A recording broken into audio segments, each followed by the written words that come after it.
আপনাদের সামনে গুরুত্বপূর্ণ নসিহত পেশ করবেন পশ্চিমবাগ জামিয়া সাইদিয়া মাদ্রাসার স্বনামধন্য মুহতামিম হযরতুল আল্লাম হযরত মাওলানা হাফিজ লিয়াকত হুসাইন সাহেব, হযরত মাওলানা হাফিজ লিয়াকত হুসাইন সাহেব। السلام عليكم ورحمة الله وبركاته.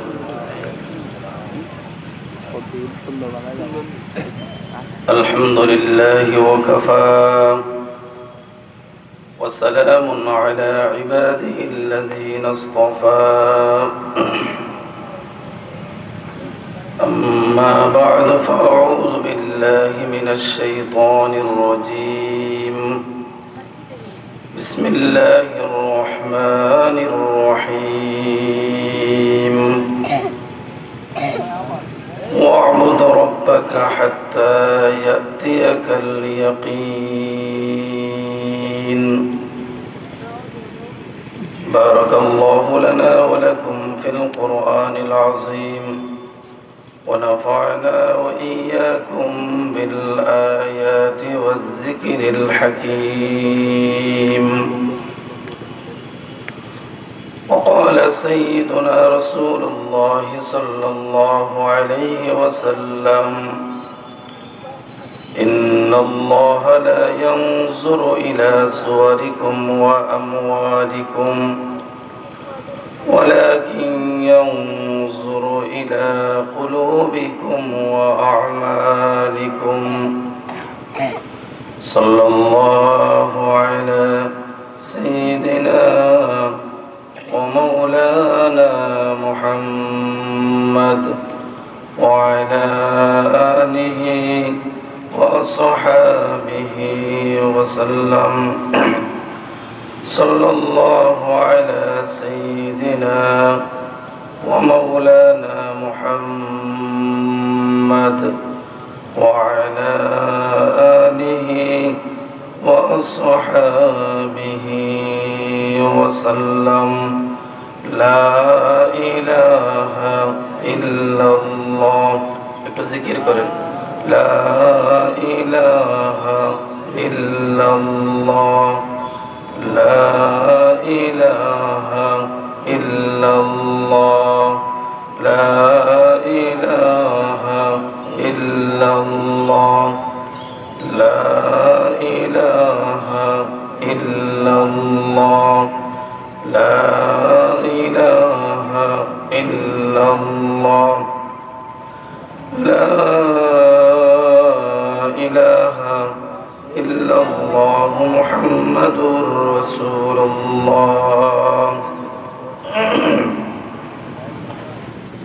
জামিয়া মসজিদিয়া কুচাই সিলেটের উদ্যোগে আয়োজিত আজকের বার্ষিক ইসলামী মহাসম্মেলনের অত্যন্ত শ্রদ্ধাভাজন সভাপতি, উপস্থিত মুআজ্জাজ মুকাররম উলামায়ে কেরাম, বিভিন্ন অঞ্চল থেকে আগত ইসলাম প্রিয় মুসলমান ভাইরা, পর্দার আড়ালে অবস্থানরত অত্যন্ত শ্রদ্ধেয় মা ও বোনেরা, মহান আল্লাহ রব্বুল আলামিনের দরবারে লক্ষ কোটি শুকর আদায় করছি, যিনি অত্যন্ত দয়া করে, মহব্বত করে, ভালোবেসে আজকে আমাদেরকে রহমতি বরকতি এক মাহফিলে অংশগ্রহণ করার তৌফিক দিয়েছেন। এই জন্য কালিমাতুশ শুকর আদায় করি, বলি আলহামদুলিল্লাহ। মুহতারাম হাজিরিন, বিরাদরান ইসলাম, আমার সামনে বাংলাদেশের বিভিন্ন ডিস্ট্রিক্ট থেকে আগত উলামায়ে কেরামরা বয়ান রাখার জন্য অত্র জামিয়ায় অবস্থান করতেছেন। আমি কর্তৃপক্ষের নির্দেশ রক্ষার্থে, গলার আওয়াজ আপনারা শুনে বুঝতে পারতেছেন অত্যন্ত খারাপ, আওয়াজ ভেঙে গেছে। তারপরও সামান্য কয়েক মিনিট উনি আসার আগ পর্যন্ত যে আয়াতে কারিমা তিলাওয়াত করেছি, এই আয়াতটা হলো সূরা আল হিজরের শেষ আয়াত। তারই সাথে বিশ্বনবী সাইয়্যিদুল মুরসালিন রহমাতুল্লিল আলামিন, সাইয়্যিদুস সাকলাইন, ইমামুল কিবলাতাইন, ইমামুল হারামাইন, শফিয়ে মাহশর, সাকিয়ে কাউসার, রসুল আকরম, শফিয়ে আযম, মাহবুবে কিবরিয়া, ফখরুল আম্বিয়া ওয়াল মুরসালিন, হায়াতুন নবী সাল্লাল্লাহু আলাইহি ওয়াসাল্লামের লক্ষ লক্ষ হাদিস সমূহ থেকে একখানা হাদিস শরীফ পাঠ করেছি। আল্লাহ রাব্বুল আলামিন যদি তৌফিক দান করেন তাহলে আয়াতে কারিমা এবং হাদিস শরীফকে সামনে রেখে অতি সংক্ষেপে কয়েকটি কথা বলার চেষ্টা করব। ওমা তৌফিক ইল্লা বিল্লাহ। আল্লাহ রাব্বুল আলামিন যেন ইখলাসের সহিত কিছু কথা বলার এবং আপনাদেরকে যেন আমলের নিয়তে শোনার তৌফিক দান করেন, বলুন আমিন। আয়াতে কারিমার মধ্যে মহান আল্লাহ রাব্বুল আলামিন বলতেছেন, ওয়া'বুদ, হে রাসূল করিম সাল্লাল্লাহু আলাইহি ওয়াসাল্লাম, আপনি ইবাদত করুন, রব্বাকা, আপনার রবের, হাত্তা ইয়াতিয়াকাল ইয়াকিন, মৃত্যু আসার আগ পর্যন্ত, মৌত পর্যন্ত আপনার রবের ইবাদত করুন। আল্লাহ রাব্বুল আলামিন আমাদেরকে দুনিয়াতে প্রেরণ করেছেন তার ইবাদত করার জন্য। এক আয়াতে আল্লাহ বলেন, ওমা খালাকতুল জিন্না ওয়াল ইনসা ইল্লা লিয়াবুদুন, মানব দানবকে আমি সৃষ্টি করেছি একমাত্র আমার ইবাদতের জন্য। লিয়াবুদুন আই লিয়ারিফুন, আমার পরিচয়ের মাধ্যমে মানুষ জাতি যাতে আমি আল্লাহর ইবাদত করি, এই উদ্দেশ্যকে সামনে রেখে আমি আল্লাহ মানব দানবকে সৃষ্টি করেছি। তাহলে প্রশ্ন হয়, অনেক সময় আমরা অনেক কাজ করি যেগুলা আসলে ইবাদত নয়। যেমন ইস্তেঞ্জা করি, এটা ইবাদত নয়। ঘুমাই, এটা ইবাদত নয়। খাওয়া দাওয়া করি, এটা তো ইবাদত নয়। তো আল্লাহ তো বললেন যে আমি একমাত্র ইবাদতের জন্য তাদেরকে সৃষ্টি করেছি। তাহলে আল্লাহর এই আইনটা মেনে চলা কতটুকু 100% হচ্ছে? এই প্রশ্নের জবাবে অতি সংক্ষেপে আপনারা বুঝতে পারবেন একটা হাদিস শুনতে পারলে। হযরত রাসূল করিম সাল্লাল্লাহু আলাইহি ওয়াসাল্লাম ফরমায়াছেন, মুসলিম শরীফের হাদিস, قال النبي صلى الله عليه وسلم من صلى العشاء في جماعة فكأنما قام نصف الليل ومن صلى الصبح في جماعة فكأنما صلى الليل كله। রাসূল করিম সাল্লাল্লাহু আলাইহি ওয়াসাল্লাম ফরমায়াছেন, কেউ যদি ঈশার নামাজ জামাতের সহিত পড়তে পারে, আল্লাহ রাব্বুল আলামিন খুশি হইয়া তার আমলনামার মধ্যে অর্ধেক রাত্রি জাগ্রত থাকিয়া ইবাদত করার সমান সওয়াব দান করবেন। তারপর আল্লাহ রাসূল বলেন,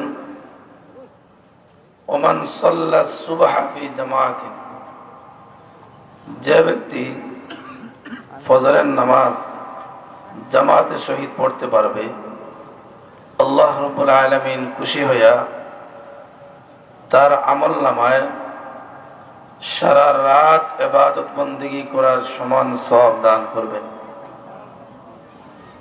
তাহলে এই হাদিস দ্বারা পরিষ্কার হয়ে গেল একটি কথা, ঘুমাইলাম আবার সওয়াবও পাইলাম, কেন? জামাতের সহিত নামাজ আদায় করার কারণে। অন্যদিকে আল্লাহ নবীর কিছু সুন্নত আছে, যেমন ইস্তেঞ্জা করা। ইস্তেঞ্জা যাওয়ার আগে একটা দোয়া আছে, এই দোয়া যদি আমরা পড়ে ইস্তেঞ্জা ঢুকি তাহলে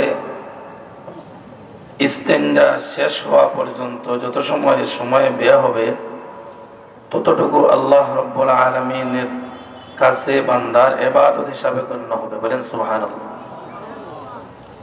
ইস্তেঞ্জা ঢুকার সময় যদি বাম পা দিয়ে ঢুকি,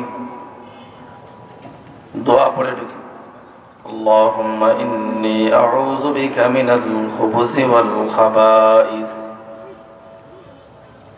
বাম পা দিয়ে ঢুকলাম, দোয়া পড়ে ঢুকলাম। দোয়া পড়ে ঢুকার পর রাসূল করিম সাল্লাল্লাহু আলাইহি ওয়াসাল্লামের নির্দেশ মতো ইস্তিনজা আদায় করলাম। ইস্তিনজা থেকে বের হওয়ার পর ডান পা দিয়া বের হলাম, দোয়া পড়লাম, গুফরানাকা আলহামদুলিল্লাহিল্লাযী আযহাবা আন্নিল আযা ওয়া আফানি। এই দোয়া পড়ার কারণে, ইস্তিনজার সুন্নাত রক্ষা করার কারণে আল্লাহ রাব্বুল আলামিন সমস্ত ঘন্টা যাক, আধা ঘন্টা হোক, 10 মিনিট হোক, এই ইস্তিনজার সময়টা আল্লাহর কাছে ইবাদতে গণ্য হয়ে যায়। বলেন সুবহানাল্লাহ। ঘুমাইলাম, আমার নিজের প্রয়োজন হাসিল করার জন্য ঘুমাইলাম, ডান কাতে ঘুমাইলাম, ওযুর সাথে ঘুমাইলাম, দোয়া পড়লাম, আল্লাহুম্মা বিসমিকা আমুতু ওয়া আহইয়া। হে আল্লাহ, তোমার নামে মরলাম, আবার তোমার নামে জীবিত হইব। ঘুমাইলাম তোমার নামে, আবার জীবিত হব তুমি আল্লাহ যদি ইচ্ছা হয় তোমার নাম। এই যে ঘুমাইলাম সুন্নত তরিকায়, যত সময় ঘুমাইলাম তত সময় আমলনামাত সওয়াব লেখা হইতে থাকবে। বলেন সুবহানাল্লাহ। সাহাবায়ে কেরাম ইবাদতের জন্য পাগল পারা ছিলেন। সাহাবায়ে কেরাম আল্লাহর নবীর সুন্নত পালনের জন্য পাগল ছিলেন। এক সাহাবী, বিশিষ্ট সাহাবী, সব সময় আল্লাহ রাসূল সাল্লাল্লাহু আলাইহি ওয়াসাল্লামের পুঙ্খানুপুঙ্খরূপে সুন্নত পালন করতেন, আল্লাহর ইবাদত করতেন। কোন সময় ওই সাহাবী নিজের কাছ থেকে একটা আমল ছুটে যাক, এটা কল্পনা আসত না। যাকে ফেরেশতারা গোসল দেওয়াইছিলেন, বলেন সুবহানাল্লাহ, ফেরেশতারা গোসল দেওয়াইছিলেন, যার নাম ছিল হযরত হানজালা রাদিয়াল্লাহু তাআলা। লম্বা হাদিস মুসলিম শরীফের। হানজালা রাদিয়াল্লাহু আনহু ঘর থেকে বের হলেন। হঠাৎ একদিন ঘর থেকে বের হয়েছেন। ঘর থেকে বের হয়েই নিজে নিজে বলতেছেন, না ফাকা হানজালা, না ফাকা হানজালা। হানজালা তো মুনাফিক হয়ে গিয়েছে। কত বড় কথা, হানজালা মুনাফিক হয়ে গিয়েছে, নিজে বলতেছেন। সামনে ছিলেন হযরত আবু বকর সিদ্দিক রাদিয়াল্লাহু আনহু। আবু বকর সিদ্দিক রাদিয়াল্লাহু আনহু বললেন, হে হানজালা, কি হয়েছে তোমার? কেন বলছো যে তুমি মুনাফিক হয়ে গিয়েছো? হানজালা রাদিয়াল্লাহু আনহু বলেন, ও ভাই আবু বকর, কেন বললাম আমি মুনাফিক হয়ে গিয়েছি জানোনি? আল্লাহ রাসূলের সামনে গেলে জাহান্নামের কথা স্মরণ হয়, জান্নাতের কথা স্মরণ হয়, আমল করতে ভালো লাগে।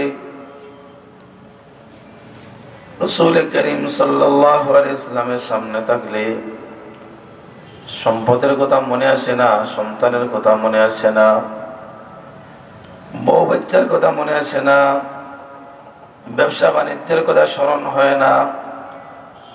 কিন্তু রে ভাই আবু বকর, আল্লাহ রাসূলের সামনে থেকে যখন ঘরে চলে আসি, বউ বাচ্চার কাছে যখন চলে যাই, বউ বাচ্চার কাছে যখন চলে যাই, ব্যবসা বাণিজ্যে যখন জড়িত হই, আমার অবস্থার পরিবর্তন হয়ে যায়। অতএব আল্লাহর রাসূলের কাছে গেলে যদি কোনো মানুষের এক অবস্থা হয়, রাসূলের কাছ থেকে চলে আসলে যদি আরেক অবস্থা হয়, এর নাম তো মুনাফিক। এই জন্য আমি বলতেছি আমি মুনাফিক হয়ে গেছি। মুনাফিকটারে, নেফাকটারে সাহাবায়ে কেরাম এত বেশি ভয় করতেন। খলিফাতুল মুসলিমিন হযরত ওমর রাদিয়াল্লাহু আনহু, যিনি অর্ধ পৃথিবী শাসন করেছিলেন। খলিফাতুল মুসলিমিন হযরত উমর একদিন সিররুন নবী হযরত হুযায়ফা রাদিয়াল্লাহু আনহুর কাছে এসে বলেন, ও হুযায়ফা, তুমি তো আল্লাহর নবীর লুকাই লুকাই জিনিসসমূহ তোমার কাছে রাখা আছে, যে জিনিসটা অন্য কেউ জানে না, কোন সাহাবী জানেন না, আল্লাহর নবীর আমানত তোমার কাছে রাখা আছে। হুযায়ফা, একটু বলো। আমি উমর শুনতে পারলাম আল্লাহ রাসূল সাল্লাল্লাহু আলাইহি ওয়াসাল্লাম তোমার কাছে নাকি মুনাফিকদের লিস্ট রাখছেন। হ্যাঁ ভাই উমর, আল্লাহ রাসূল তো মুনাফিকদের লিস্ট আমার কাছে রাখছেন। একটা কাজ করো হুযায়ফা, রাসূল করিম সাল্লাল্লাহু আলাইহি ওয়াসাল্লাম যে মুনাফিকদের লিস্ট রাখছেন তোমার কাছে, ওই লিস্টটা একটু দেখাইবে আমাকে। হুযায়ফা বলেন, ভাই উমর, আল্লাহর নবী লিস্টটা রাখছেন আমার কাছে আমানত হিসাবে, এটা তো তোমাকে দেখানোর জন্য রাখেন না। আমি এই লিস্ট আপনাকে দেখাতে পারবো না। হযরত উমর রাদিয়াল্লাহু আনহু বলেন, ও হুযায়ফা, যদি আল্লাহর নবীর লিস্ট তুমি না দেখাতে পারো তাহলে একটা আবদার রাখবা। কি আবদার ভাই উমর বলেন, ও হুযায়ফা, আল্লাহ রাসূল সাল্লাল্লাহু আলাইহি ওয়াসাল্লাম মুনাফিকদের যে লিস্ট রাখছেন ওই লিস্টটা একটু দেখে আসো, ওই লিস্টের মধ্যে আমি উমরের নাম আছে কিনা। সুবহানাল্লাহ বলবেন না? খলিফা যার ব্যাপারে রাসূল বলেন, লাউ কানা বা'দি নাবিয়্যান লাকানা উমর, আমার পরে যদি আল্লাহ কাউকে নবী বানাইতেন হযরত উমরকে নবী বানাইতেন। এত বড় একজন তাকওয়াওয়ালা আধ্যাত্মিক জগতের সম্রাট সেই উমর বলতেছেন যে হুযায়ফা গিয়ে দেখো আমার নামটা মুনাফিকদের লিস্টে আছে কিনা। আর আজকে আমরা কথায় কথায় মুনাফিকি করতেছি, কাজে কর্মে মুনাফিক, কথার মধ্যে মুনাফিকি, কিন্তু আমাদের খবরই নাই আমরা যে কত মানুষ মুনাফিক হয়ে যাচ্ছে। হুযায়ফা রাদিয়াল্লাহু আনহু বললেন, ও ভাই উমর, আল্লাহ রাসূল সাল্লাল্লাহু আলাইহি ওয়াসাল্লাম যে লিস্ট রাখছেন মুনাফিকদের, ওই লিস্টটা আমি ভালো করে দেখেছি, ওই লিস্টের মধ্যে তুমি ওমরের নাম নাই। বলেন সুবহানাল্লাহ। এইভাবে তারা ভয় করতেন যে কোন এক কাজে কর্মে নিয়ে মুনাফিক হয়ে গেলাম। হযরত হানজালা রাদিয়াল্লাহু আনহু বললেন, ভাই আমি তো মুনাফিক হয়ে গেলাম। আবু বকর রাদিয়াল্লাহু আনহু বলেন, ও হানজালা, এই সমস্ত কারণে যদি তুমি মুনাফিক হয়ে যাও তাহলে আমি আবু বকর তো মুনাফিক হয়ে গিয়েছি। আমারও তো এই অবস্থা হয়। বিশ্বনবী রাহমাতুল লিল আলামিনের সামনে গেলে ঈমান আমলের এক অবস্থা হয়, রাসূলের কাছ থেকে চলে গেলে ঈমান আমলের আরেক অবস্থা হয়। অতএব যে আল্লাহর নবীর সামনে গেলে এক অবস্থা হয়, নবীর কাছ থেকে দূরে সরে গেলে আরেক অবস্থা হয় তার ঈমান আমলের। আমি মনে করি আমি আবু বকর মুনাফিক হয়ে গিয়েছি। চলো দুজন আল্লাহ রাসূলের কাছে চলে যাই। দুজন গেলেন, হযরত আবু বকর গেলেন, হযরত হানজালাও গেলেন। যাওয়ার পর বললেন, ইয়া রাসূলুল্লাহ, ওগো আল্লাহর নবী, আমি আবু বকর মুনাফিক হয়ে গিয়েছি। হানজালা বলেন, হুজুর আমিও মুনাফিক হয়ে গিয়েছি। রাসূল বলেন, কেন তোমরা মুনাফিক হইলে? কোন কারণে মুনাফিক হয়েছো? বলেন, হুজুর লক্ষ্য করে দেখুন, আপনার কাছে আসলে জান্নাতের আলোচনা শুনলে, জাহান্নামের আলোচনা শুনলে আমাদের ঈমান তাজা হয়, আমরা ভয়ে প্রকম্পিত হয়ে যাই, জান্নাত থেকে বাঁচার জন্য, জান্নাত পাওয়ার জন্য পাগল পারা হয়ে যায়, জাহান্নাম থেকে বাঁচার জন্য নিজে আমলের উপর আমল করতে থাকি, মনের মধ্যে ঈমানের জজবা এসে যায়। কিন্তু ইয়া রাসূলুল্লাহ, বাড়িতে গেলে, রাস্তায় হাটে মাঠে চলে গেলে, ব্যবসা বাণিজ্যে জড়িত হয়ে গেলে, নিজের বউ বাচ্চার কাছে চলে গেলে আর তো ইমানের সেই অবস্থা দেখে না।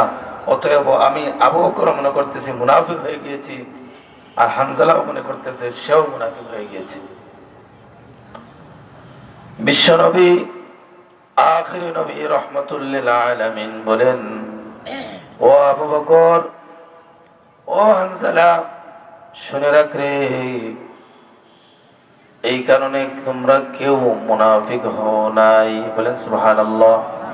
ও আবু বকর, ও ওমর, আমি রাসূলের সামনে থাকা অবস্থায় ইমানের যে পাওয়ার তোমাদের বেড়ে যায়, আমলের যে অবস্থা সৃষ্টি হয়, এই অবস্থা যদি 24 ঘন্টা তোমাদের মধ্যে থাকতো রে আবু বকর আর হানজালা, তাহলে আল্লাহ নবী, আল্লাহ রাব্বুল আলামিনের নূরের তৈরি ফেরেশতারা তোমাদের যথাযথতায় রাস্তাঘাটে দাঁড়ায়া দাঁড়ায়া তোমাদের সাথে মুসাফাহা করত।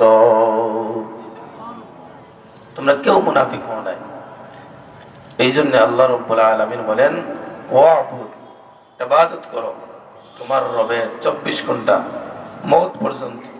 যেদিন থেকে বালিগ হয়েছো সেদিন থেকে নিয়ে সুখে দুঃখে, সুখে থাকলে ইবাদত, দুঃখে পড়লে ইবাদত, সুখে থাকলে ইবাদত তা নয়, সুখে দুঃখে, চলতে ফিরতে, হাটে মাঠে, রাস্তায়, যেখানে নামাজের আজান হবে নামাজের জন্য প্রস্তুত, ব্যবসা আছেন নামাজের জন্য প্রস্তুত,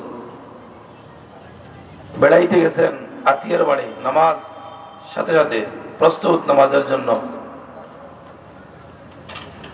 বাজারে গেছেন আজান হয়ে গেছে নামাজের জন্য প্রস্তুত, অসুস্থ নামাজ পড়তে হবে, সুস্থ আছেন নামাজ পড়তে হবে, যুবক আছেন নামাজ পড়তে হবে, বৃদ্ধ হয়ে গেছেন নামাজ পড়তে হবে, দাঁড়িয়ে পারেন আলহামদুলিল্লাহ, দাঁড়িয়ে পারেন না বসিয়া পড়বেন, বসিয়া পারেন না শুইয়া শুইয়া ইশারায় ইশারায় পড়তে হবে। নামাজ ছাড়া যাবে না এক সেকেন্ডের জন্য। আমরা হাত তুলিয়া সবাই ওয়াদা করি আজ থেকে নামাজ পড়বো না ইনশাআল্লাহ। আসসালাতু রাসুল ইবাদা, সকল ইবাদতের মূল হইল নামাজ। নামাজ ঠিক, সব ঠিক। আল্লাহ রাব্বুল আলামিন বলেন, ওয়াবুদ রাব্বাকা হাত্তা ইয়াতিয়াকাল ইয়াকিন, মওত পর্যন্ত, কবর পর্যন্ত তুমি তোমার রবের ইবাদত করো। ও মুসলমান, এক সেকেন্ডের জন্য তোমার রবের ইবাদত ছাড়তে পারো না। আজরাইল আলাইহিস সালাম যেই মুহূর্তে তোমার সামনে আসবেন, যেন সাক্ষাৎ হয় আল্লাহর ইবাদতের মাধ্যমে। হাদিস শরীফে আল্লাহ রাসূল বলেন, মুসলিম শরীফের হাদিস, قال رسول الله صلى الله عليه وسلم إن الله لا ينظر إلى صوركم وأموالكم ولكن ينظر إلى قلوبكم وأعمالكم। বিশ্বনবী আখিরি নবী রাহমাতুল লিল আলামিন বলেন, আল্লাহ রাব্বুল আলামিন কোন মানুষের সম্পদের দিকে আল্লাহ তাকান না, কার কয়টা বিল্ডিং আছে আল্লাহ দেখেন না, কে কয়টা বাড়ির মালিক আল্লাহ দেখেন না, কে কয়টা গাড়ির মালিক আল্লাহ দেখেন না, তুমি কতটুকু সুন্দর সেই দিকে আল্লাহ রাব্বুল আলামিন এক নজরও তাকান না। বরং তাকান কিসের দিকে? কিসের দিকে? আল্লাহ রাসূল বলেন, ওয়ালাকিন ইয়ানজুরু ইলা কুলুবিকুম, তোমার আত্মার দিকে আল্লাহ রাব্বুল আলামিন তাকান, ওয়া আমালিকুম, এবং তোমার ইবাদত বন্দেগীর দিকে মহান আল্লাহ তাকায়া থাকে। আল্লাহ পাক রব্বুল আলামিন আমাদের সবাইকে, গোটা দুনিয়ার মুসলমানকে মওত পর্যন্ত আল্লাহর ইবাদত করে বিশ্ব নবী রাহমাতুল লিল আলামিনের সুন্নতের উপর আমল করে করে মরণকে যেন বরণ করতে পারি। আল্লাহ সারা দুনিয়ার মুসলমান নরনারীকে যেন তৌফিক দান করেন, বলুন আমিন। ওয়া আখিরু দাওয়ানা আনিল হামদুলিল্লাহি রাব্বিল আলামিন। আসসালামু আলাইকুম ওয়া রাহমাতুল্লাহি ওয়া বারাকাতুহু।